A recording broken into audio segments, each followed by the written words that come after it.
Good morning from Vizag. Start হয়ে গেছে আমাদের ভাইজ্যাকের জার্নি, আজকে 20 তারিখ। বুঝতেই পারছেন আমরা কিন্তু আছি স্কুটিতে। স্টেশনে নেমে স্কুটি ভাড়া করে নিয়েছি, আজকে সারাদিন ঘুরবো ভাইজ্যাক। আমাদের যেটা ভাইজ্যাক স্টেশন থেকে প্রায় 20 কিলোমিটার, সময় লাগবে আধ ঘন্টার মতো। দারুণ এনজয় করছি। থোতলাকোন্ডা বিচে গিয়ে আপনাদের সঙ্গে আবার কথা হচ্ছে। রাস্তাঘাট অসাধারণ, পরিষ্কার পরিচ্ছন্ন, নিট অ্যান্ড ক্লিন। বাইক যদি চালাতে পারে তাহলে এর থেকে ভালো আর কিচ্ছু নয়। আমরা স্টেশন থেকে নেমে কোথা থেকে স্কুটি ভাড়া করলাম, কি করলাম না করলাম সেটা দেখে নিতে ভিডিওটা। ততক্ষণে পৌঁছচ্ছি থোতলাকোন্ডা। দারুণ রাত কাটলো, ট্রেনে দুর্দান্ত ঘুম হয়েছে। আর এখন বাইরে চলে এসেছি একটা বাইক রেন্টে নেবো বলে। একটা বাইকের শপ রয়েছে যেটা স্টেশন থেকে বেরিয়ে একদম সামনে, আর যেটা স্টেশনের আপনাদের ইন গেট। আর স্টেশনের আউট গেটের বাইরে যদি বেরোন সেখান থেকে বাঁদিকে গেলে এখানে আর একটা দোকান রয়েছে। এখানে অনেক বাইক রেন্টের জায়গা রয়েছে, স্টেশনের ভেতরেও যেরকম রয়েছে স্টেশনের বাইরেও সেরকম রয়েছে। এই মুহূর্তে আমাদের ডেস্টিনেশন ফার্স্ট যাব পেট্রোল পাম্পে, সেখান থেকে তেলটা তুলতে হবে, আর তারপর আরকে বিচ। আর স্টেশন থেকে আরকে বিচের দূরত্ব ওই 9 থেকে 10 মিনিট বাইকে।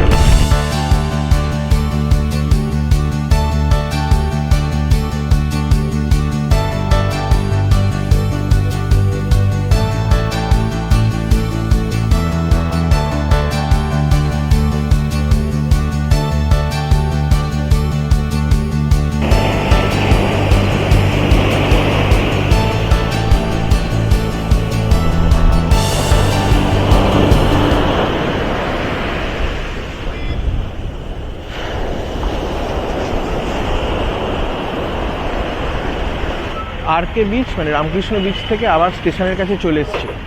ওখানের দোকানগুলো এখনও খোলেনি, অনেক সকাল, কিন্তু স্টেশনের কাছে দোকানপাট সব খুলে গেছে। তো ব্রেকফাস্ট করবো। আমরা যেখানে বাইক নিয়েছিলাম এই পাশে বাইক পার্কিংয়ের জায়গাটা, এই দিক দিয়ে সোজা, তো ওইখানেই এসেছি। ওখানে এই যে রেস্টুরেন্ট রয়েছে, এখানে সব খোলা। এখানেই রেস্টুরেন্টে বলা আছে।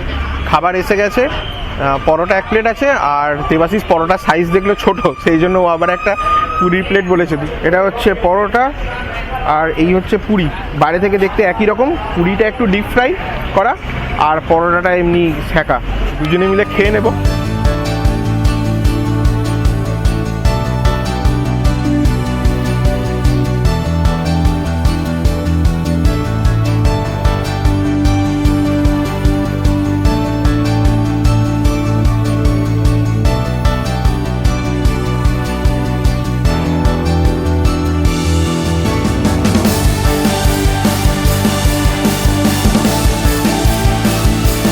এসে গেছি ফার্স্ট ডেস্টিনেশন থোতলাকোন্ডা বিচ।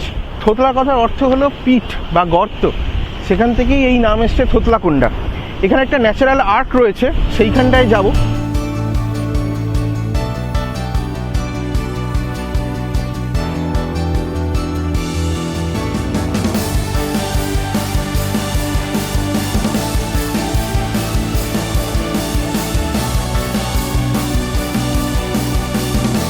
এখানে বিভিন্ন জায়গায় ন্যাচারাল যে পিটগুলো আছে বা গর্তগুলো আছে, সেইখানে জল এসে বৃষ্টির জল, সমুদ্রের জল, সেগুলো জমে থাকে। ওটাকেই থোতলা বলে এবং ওখান থেকেই বিচটার নাম হয়েছে থোতলাকোন্ডা। অসাধারণ সুন্দর লাগছে, প্রচুর লোক আছে এখানে। থোতলাকোন্ডা বিচের পরে আমাদের পরবর্তী ডেস্টিনেশন হলো থোতলাকোন্ডা বুদ্ধিস্ট মনেস্ট্রি। এটা বিচ রোড থেকে একটু এগিয়ে ঠিক রাস্তার অপোজিটে, রাস্তার ওপরে উঠে যাচ্ছে। ওই মনেস্ট্রিটা দেখতে যাব। এই মনেস্ট্রিটা আবিষ্কার হয়েছিল যখন ইন্ডিয়ান আর্মি তাদের এরিয়াল সার্ভে চালাচ্ছিল 1976 মানে 1976 সালে। তখন এই মনেস্ট্রিটা খুঁজে পাওয়া যায়। তারপর থেকে ইন্ডিয়ান আর্কিওলজিক্যাল সার্ভে প্রচুর এখানে ডিগিং করেছে এবং এখানে একটা বলা হয় যে প্রায় 2000 বছরের পুরনো একটা বুদ্ধিস্ট কমপ্লেক্স খুঁজে পাওয়া গেছে, এবং সেই জায়গাটাই আমরা আমাদের এর পরে ডেস্টিনেশন। এখানে পার্কিং চার্জ রয়েছে। যখন আমরা স্কুটি নিয়ে ঢুকলাম পার্কিং চার্জ আমাদের 20 টাকা নিল। সেরমভাবেই 4 চাকা গাড়ি বা বাসেও অনেকে এসছে, তো সেরমভাবে পার্কিং চার্জেস লাগবে। এমনি কোনো এন্ট্রি ফি নেই। আর এটা খোলা থাকে 10টা থেকে 5টা।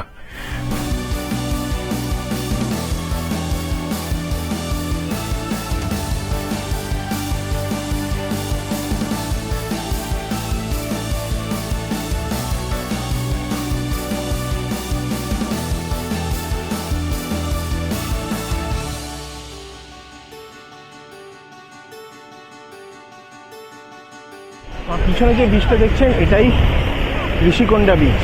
ভাইজ্যাগে অনেকগুলো যে বিচ রয়েছে তার মধ্যে এই ঋষিকোন্ডা বিচেই একমাত্র যেটা চানের পক্ষে উপযুক্ত। এটা একমাত্র বিচ ভাইজ্যাগে যেটা ব্লু ফ্ল্যাগ তকমা পেয়েছে। এনিওয়ে বিচটা খুব সুন্দর, জল একটা গ্রিনিশ ভাব রয়েছে জলে, দেখতে খুব ভালো লাগছে। কিছুক্ষণ সময় কাটাবো, দিয়ে চলে যাব আমাদের পরের ডেস্টিনেশন। এখান থেকে আমরা যাব আজকে কৈলাসগিরি।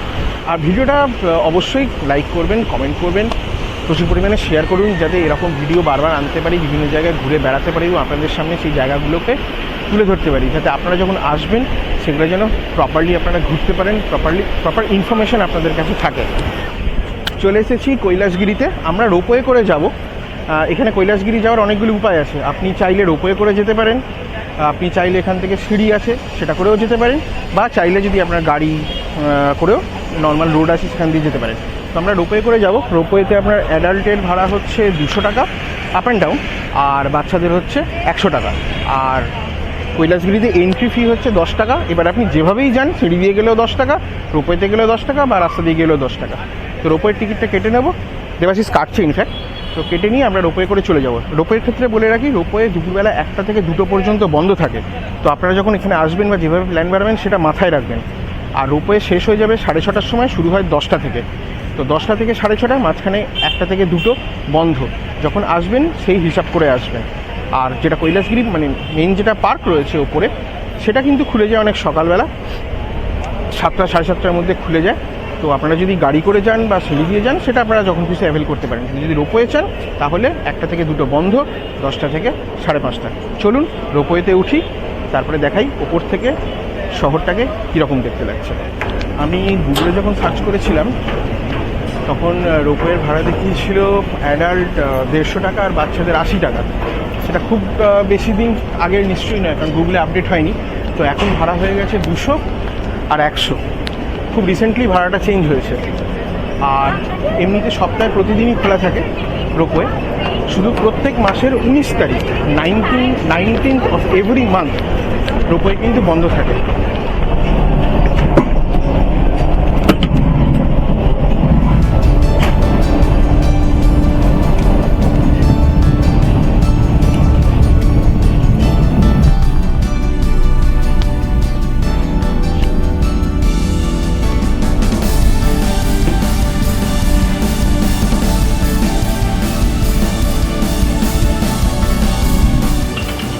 রোপওয়ে জার্নি কমপ্লিট করলাম। বেশি ডিস্টেন্স নয়, বেশিক্ষণ লাগলো না, 4-5 মিনিট। 5 minute maximum. কেমন লাগলো বল?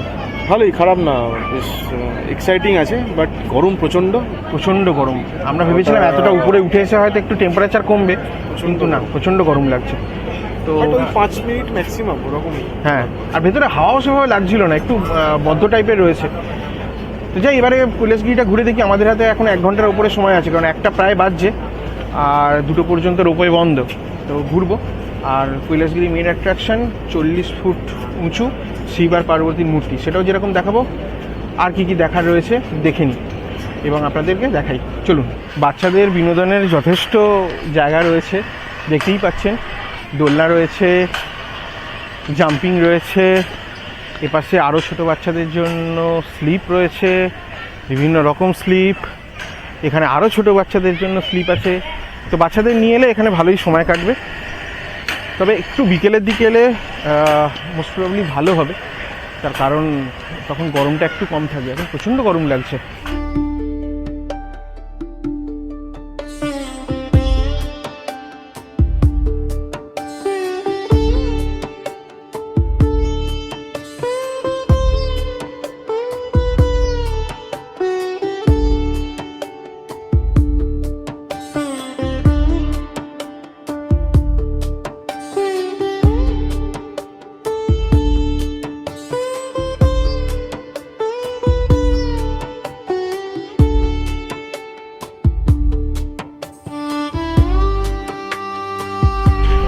পিছনে শিব পার্বতীর মূর্তি দেখছেন। কৈলাসগিরিতে এই মূর্তি যেরকম একটা অ্যাট্রাকশন রয়েছে, তাছাড়াও যে নতুন অ্যাট্রাকশনগুলো এখানে দেখছি, যেটা আমি গতবারে যখন এসেছিলাম তখন দেখিনি, সেটা এখানে জিপলাইন হচ্ছে। আর একটা যেটা হলো এখানে গ্লাস ব্রিজ তৈরি হয়েছে। আশা করছি দেখাতে পারবো, সেটা এখন ওপেন হয়নি। অ্যাডভেঞ্চার স্পোর্ট এখানে দুটো দেখতে পেলাম, একটা হচ্ছে জিপলাইন আর একটা হচ্ছে স্কাই সাইক্লিং। একটা রোপ রয়েছে, তার উপর দিয়ে সাইকেল প্যাডেল করে আপনি যেতে পারবেন, উঁচু থেকে ভিউটা পাবেন। তো দুটোরই খরচ 350 টাকা করে। আর একটা ফ্যামিলি ডিসকাউন্টের মতো রয়েছে, যদি 4 জন একসাথে হয় তাহলে একটা ডিসকাউন্ট রয়েছে। তো কৈলাসগিরি এলে যদি ইচ্ছা হয় করতে পারেন, খারাপ লাগবে না, ভালোই লাগবে। কৈলাসগিরিতে বসে গেছি লাঞ্চের জন্য, খিদেও পেয়ে গেছিলো। তো লাঞ্চে আমরা অর্ডার দিয়েছি একটা চিকেন বিরিয়ানি, 2 পিস পরোটা আর বাটার চিকেন। তো খেয়ে নেবো। দেবাশিস শুরু করে দিয়েছে, বিরিয়ানিটা এক্ষুনি এলো। এটা হচ্ছে চিকেন বিরিয়ানি, সঙ্গে রায়তা, পরোটা, বাটার চিকেন। এই দেবাশিস পরোটা খাচ্ছে, এই যে খুব মজা করে খাচ্ছে। দামের দিক থেকে যদি বলি, চিকেন বিরিয়ানি নিয়েছে 239 টাকা, পরোটা নিয়েছে 30 টাকা করে, আর চিকেন যেটা বাটার চিকেন আমরা নিয়েছি, বাটার চিকেনটা 280 টাকা। তো দাম ঠিকঠাক রয়েছে। এনিওয়ে আর বলবো না, খাওয়া দাওয়া করে নিই, খাওয়া দাওয়া করে নিয়ে কথা হচ্ছে। লাঞ্চ কমপ্লিট হলো। খাবারের কোয়ালিটি যদি বলি তাহলে বলবো ঠিকঠাক। পরোটাটা খুব ভালো, সাইড ডিশটাও খুবই ভালো। বিরিয়ানিটা হয়তো এখানকার হিসেবে ভালো, কিন্তু আমরা যেহেতু কলকাতার বিরিয়ানি খেয়ে অভ্যস্ত, তো আমার বিরিয়ানিটা অতটা ভালো লাগেনি, কারণ ওর মধ্যে কারি পাতা বা একটা দক্ষিণী মশলা যেটা হয় সেটা দেওয়া রয়েছে, তো অতটা ভালো লাগেনি। বাট এমন নয় যে খাওয়া যাবে না, তো খেয়েছি ঠিকঠাক। আর যেটা গ্লাসডোর ব্রিজের কথা বলছিলাম, সেটা হচ্ছে এই পেছনে, এই যে এইটা হচ্ছে গ্লাসডোর ব্রিজ। এবার যেটা প্রবলেম হলো, এটা এখনও ওপেন হয়নি। আর একটা অ্যাট্রাকশন রয়েছে, যারা হয়তো এতটা ঘুরতে পারবেন না, হাঁটতে পারবেন না, সেক্ষেত্রে আপনারা টয় ট্রেন অ্যাভেল করতে পারেন। টয় ট্রেন রয়েছে, টয় ট্রেনের এসি নন এসি দুরকম কোচ রয়েছে। এসির ক্ষেত্রে ভাড়া হচ্ছে 170 টাকা, আর নন এসি হচ্ছে 120 টাকা। ওটা করে কিন্তু এই জায়গাটা পুরোটা ঘুরতে পারেন। তো আমরা টয় ট্রেনে ঘুরছি না। দেবাশিস মোস্ট প্রবলি আইসক্রিম খেতে গেছে, তো আইসক্রিমটা খেয়ে নিলে 2টো বেজে গেছে, এখন মোস্ট প্রবলি 2টো 15-20 এরকম হবে। তো আমরা সেক্ষেত্রে রোপওয়েটা ধরে নিচে নামবো। এই কেমন খেলি রে? ভালো, খারাপ না, বেশ ভালো। এখন আইসক্রিম খাচ্ছে। আমি আইসক্রিম আমার ভালো লাগে না, আমি খাচ্ছিও না।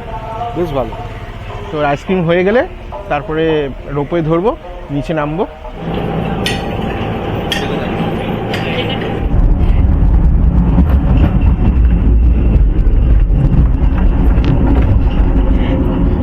এটা ভালো লাগছে না দেখতে?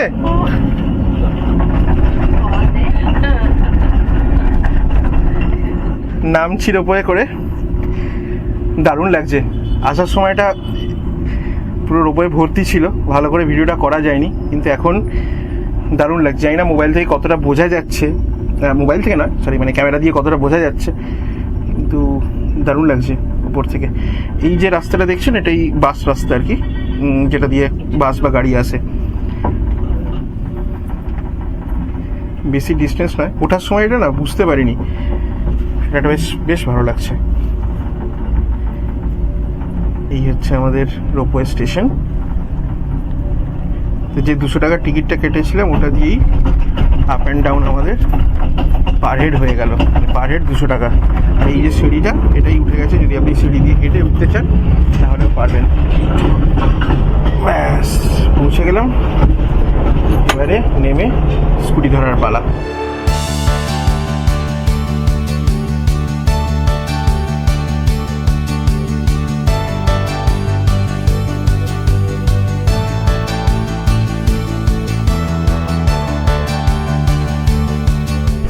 একটা দুর্দান্ত জার্নি হচ্ছে। আমরা এখন লাইট হাউসের দিকে যাচ্ছি।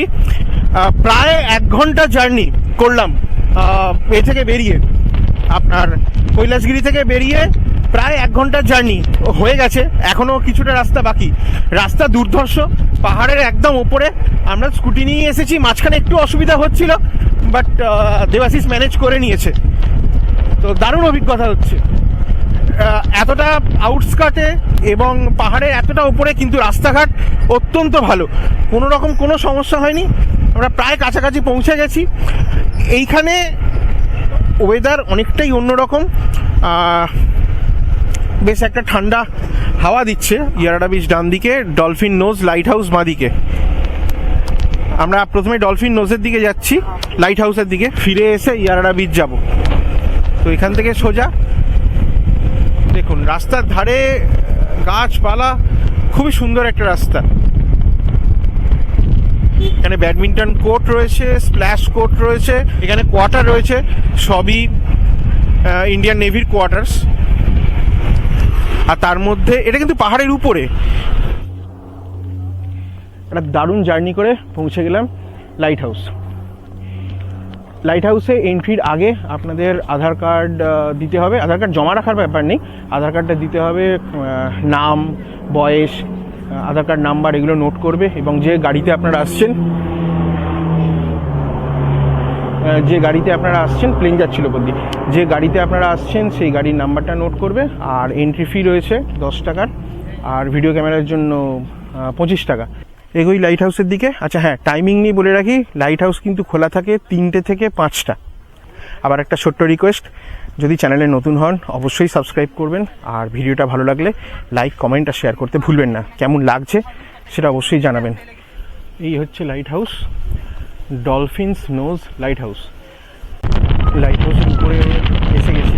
এই যে এখানে যে ডকটা দেখছেন, এটাই বেসিক্যালি ভাইজ্যাগের যে ডক রয়েছে সেটা। আর এর পাশেই রয়েছে ফিশিং হারবার ভাইজ্যাগের। আর এইখান থেকে ডান দিকে হচ্ছে ইয়ারাডা বিচ, যাচ্ছি ওই দিকটা দেখাবার জন্য। আর ওই দূরে যে বিচগুলো আছে ওগুলোই এক একটা করে আরকে বিচ। আর একদম ওপাশে মানে এই যে এই নেক মতোটা গেছে, আর ওই পাশে গিয়ে হচ্ছে আমাদের আরকে বিচ। আর দূরে আমি দেখতে পাচ্ছি কৈলাসগিরির পাহাড়টা দেখা যাচ্ছে দূরে। এই জায়গায় যে পাহাড়টা রয়েছে এটাই কৈলাসগিরির পাহাড়। কমপ্লিট ভিউ একটা এখান থেকে পেয়ে যাবেন। আর এই যে এখানটা দেখছেন এটা হচ্ছে ইয়ারাডা বিচ, যেখানে আমরা এখান থেকে নেমে যাব। এখানে যে পরিমাণ হাওয়া, দারুণ লাগছে। যদি সঙ্গে বয়স্ক বা বাচ্চা থাকে এখানে উঠবেন না। প্রথমত পুরোটাই সিঁড়ি, তো সিঁড়ি দিয়ে আপনাদের উঠতে হবে। এবং লাস্ট যে স্ট্রেচটা রয়েছে সেটা লোহার, একেবারে খাড়াই সিঁড়ি, একদম স্ট্রেট। তো বয়স্ক হলে পারবেন না। এখান থেকে এবার নামবো। কটা বাজে রে? ঘড়িতে 4:30 বাজে। জানলা টানলা সব বন্ধ করছে। লাইট হাউসের নিচে যে জানলাগুলো রয়েছে 5টায় তো বন্ধ হয়ে যাবে। এখান থেকে এবার আমরা নেমে পড়বো, দেন যাবো ইয়ারাডা বিচ। এটা হচ্ছে সেই ইয়ারাডা বিচ যেখানে আমরা আসছিলাম। দারুণ লাগছে। আর সমুদ্রটা এখানে যেটা শুনেছিলাম যে হ্যাঁ ভাইজ্যাগের অনেকগুলো বিচের মধ্যে one of the most beautiful bitches, খুব ভুল কিছু শুনিনি। ভাইজ্যাগের যে কটা বিচ ঘুরলাম প্রত্যেকটা বিচ কোনোটাই কিন্তু আপনি পুরী বা ওই অর্থে মেলাতে পারবেন না। তার কারণ হচ্ছে কোনোটাই ওই চান করবো, লম্বা বালিয়াড়ি রয়েছে, নেমে পড়বো সমুদ্রে, হই হই করবো, ঠিক সেরকম নয়। এটা হচ্ছে ঢেউ, তার যে সৌন্দর্য সেইটা উপভোগ করবার মতো জায়গা। সেটা আপনি আরকে বিচই বলুন, ঋষিকোন্ডাই বলুন, আর এই ইয়ারাডাই বলুন। আর যেটা আমরা একদম শুরুতে গেছিলাম থোতলাকোন্ডা একদমই চানের উপযোগী নয়। ঋষিকোন্ডাতে একমাত্র চান করা যায় আপনি যদি সন্ধ্যেটা অবশ্য কাটাবেন বলবো কি করে, কারণ এখান থেকে ফিরতে কিন্তু হবে আবার সেই পাহাড়ের ওপর দিয়ে উঠে নেমে অনেকটা দূর আমাদের যেতে হবে।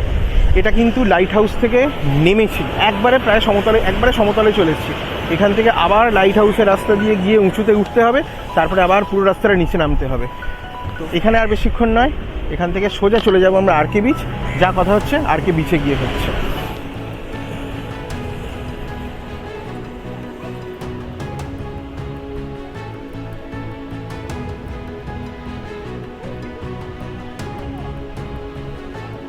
ইয়ারাডা বিচ থেকে চলে এসেছি আরকে বিচে, এবং আরকে বিচে সাবমেরিন মিউজিয়ামের যে এরিয়া রয়েছে তার ভিতরে কোনো রকম কোনো ফটোগ্রাফি বা ভিডিওগ্রাফি অ্যালাউড নয়।